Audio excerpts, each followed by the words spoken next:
ഞാൻ ഉണ്ടാക്കാൻ പോകുന്നത് രസമാണ്. ആ രസം എങ്ങനെ ഉണ്ടാക്കുന്നതെന്ന് നിങ്ങളൊന്ന് കണ്ടു നോക്കി. അതിന് വേണ്ടി ഒരു ജാറിലേക്ക് കുരുമുളകും ചെറിയ ജീരകം പൊടിച്ചെടുക്കണം. അതിലേക്ക് വെളുത്തുള്ളി മേൽത്തൊലി കളഞ്ഞിട്ട് നന്നായി കഴുകി അതിലേക്ക് കുറച്ച് ചെറിയുള്ളി 2 പച്ചമുളക് ഇട്ട് ഒന്ന് ക്രഷ് ചെയ്യാം. പിന്നെ ആവശ്യത്തിന് പുളിവെള്ളം വേണം.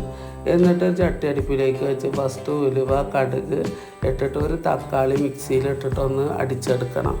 അത് ഇട്ടിട്ട് നല്ല പോലെ അതിൻ്റെ പച്ചമണം പോകുന്നത് വരെ വഴറ്റിയെടുക്കണം. അതിലേക്ക് ആവശ്യത്തിന് കറിവേപ്പില ഇട്ട് കൊടുക്കുക. അതൊന്ന് പച്ചമണം പോയതിന് ശേഷം നമ്മൾ നേരത്തെ ചതച്ച് വെച്ച കുരുമുളക് ജീരകം വെളുത്തുള്ളി ഇവയെല്ലാം കൂടി ഇട്ട മിശ്രിതം അതിലേക്ക് ഇട്ട് കൊടുത്ത് കുറച്ച് മഞ്ഞൾപ്പൊടി ഇട്ട് നല്ലപോലെ ഇളക്കിയതിലേക്ക് പുളിവെള്ളം ഒഴിച്ചെടുക്കുക. പുളിവെള്ളം ഒഴിച്ച് പാകത്തിന് ഉപ്പിട്ട് കൊടുത്ത് കുറച്ച് കായപ്പൊടിയും ചേർത്ത് കൊടുക്കണം. എന്നിട്ട് ഒരൊറ്റ തള വരാൻ പാടുള്ളൂ. അത് വന്നാൽ അത് ഇറക്കി വെക്കാൻ മേലെ ഇത്തിരി മല്ലിയില അരിഞ്ഞിടുക. ഇതാണ് അടിപൊളി രസം. ഇതുപോലെ ഒന്ന് ചെയ്ത് നോക്കി.